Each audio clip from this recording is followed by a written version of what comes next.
All right. Well, hello, everyone. Welcome back to another episode of the Online Bible Institute Network's podcast. I'm Doug. With me is my dad, Pastor Steve, and we're coming up with this second part of our Advent messages. We really appreciate getting to go over the sermon notes with you all, and it helps us to just kind of get ready for the weekend. And kind of, the hope is it helps you kind of know what we're talking about and give you an idea of what's going through our heads. So last week, we looked at hope and peace. And the next couple of weeks of Advent, continuing on in our themes of Advent, we'll talk about joy and love and what that means for us as we live in this now and not yet tension that we talked about. So, Dad, why don't you kind of just segue us into this next part of Isaiah, into this Kingdom Coming series as we continue on with these Advent Yeah, topics? so like I said, in our overall series, we were in the prophets, and so we're looking at Isaiah, and he does a great job in sort of connecting these Advent themes. And um, as you said, we talked about hope and peace, and that brings us up to joy, which is the next one. And in Isaiah 12, it's a great passage from verses 2 to 6. But in verse 3, verse 2 talks about salvation, and then verse 3 it says, "With joy you'll draw water from the wells of salvation." And then the next few verses are all about praising the Lord and singing to the Lord and all these sort of very joyful things, a beautiful image. Um, and, joy, um, joy in the Lord is something that's not circumstance based. And that's what separates it from happiness, right? Happiness is a good thing, but happiness is based on circumstance. Yeah. It's a happenstance. It's in the word.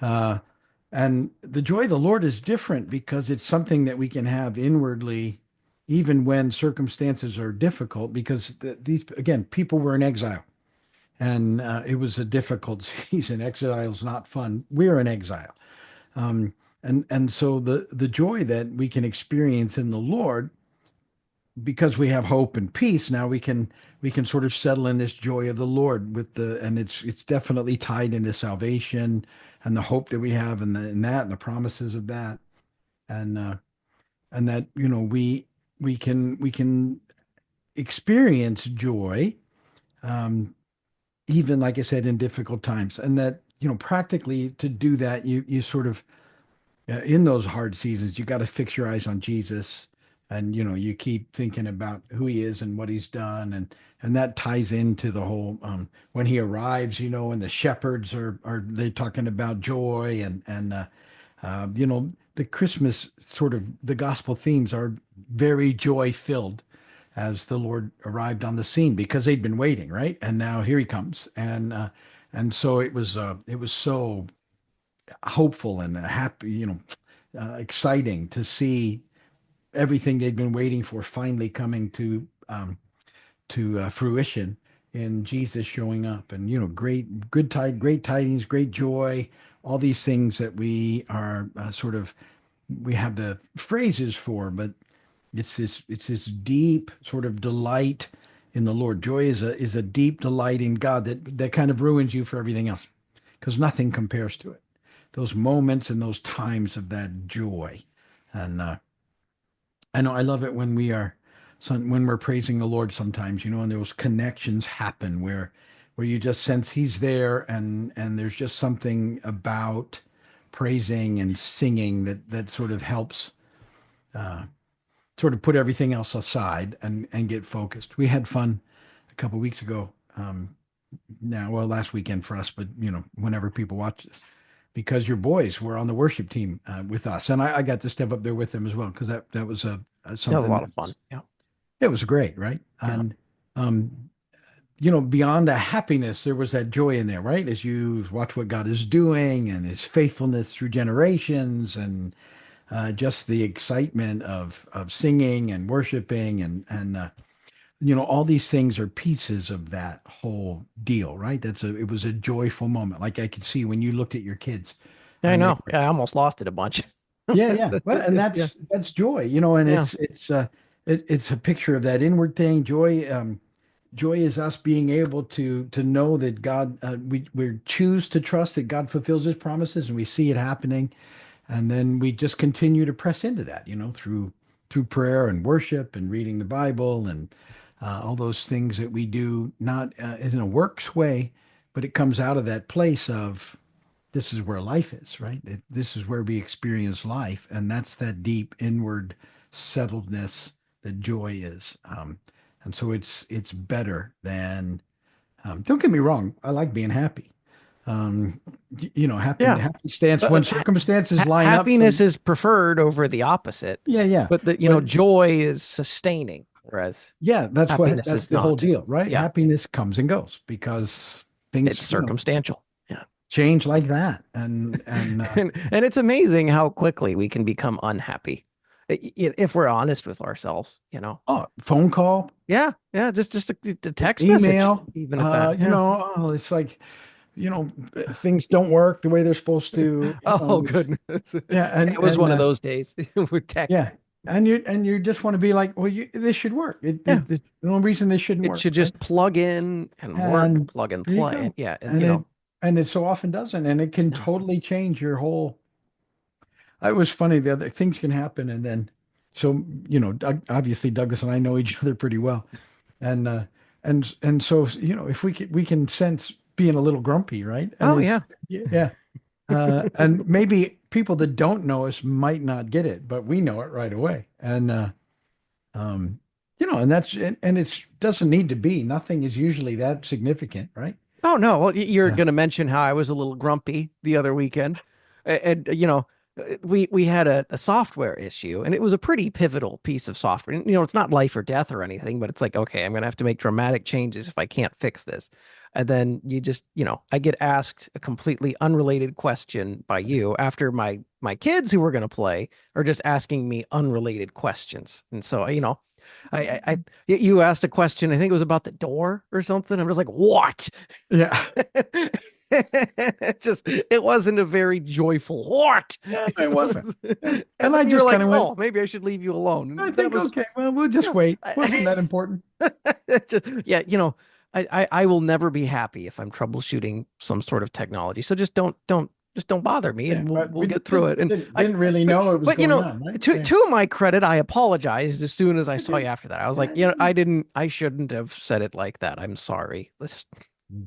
yeah. There's a promise in Nehemiah. It says, "The joy of the Lord is your strength," Mm. and that's a great sort of memory verse to hang on to. Yeah, Uh, how important joy is. So that we'll do joy, and then uh, the weekend before Christmas, we'll talk about love. good Uh, time to talk about love. yeah, folks, Yeah. to I mean, it focus. almost always is. Yeah, yeah. But love is always a good thing. But we'll pop back into that Isaiah 9 verse that we had, chapter 9 verse that we used for peace, and we'll talk about the sort of the titles, wonderful counselor, mighty God, everlasting Father, Prince of Peace, and we'll see how uh, God's love for us is what makes Christmas possible. It's God's love for us that is why Jesus has arrived, right? It's because all driven by his passionate love for us and not wanting to leave us in exile. And then we'll we'll take a look at that, and we'll look at the restorative promises that we've been touching on again, because Advent is very much a now and a not yet, right? The between two Advent reorients us in time, that we're waiting on another Advent, and how because of his love and because of what Jesus does in arriving on the scene, and then ultimately going to the cross and bearing our sin and paying for it and defeating death and rising again, that he makes a restoration of our relationship with God possible, which really helps us restore once again that peace in our own lives, and then ultimately a restoration with all of creation, and everything being renewed and restored. And so we'll touch on that again at Christmas that weekend, because it's God's love that makes all those things possible. And we it's kind of easy to um, get focused on other things at Christmas.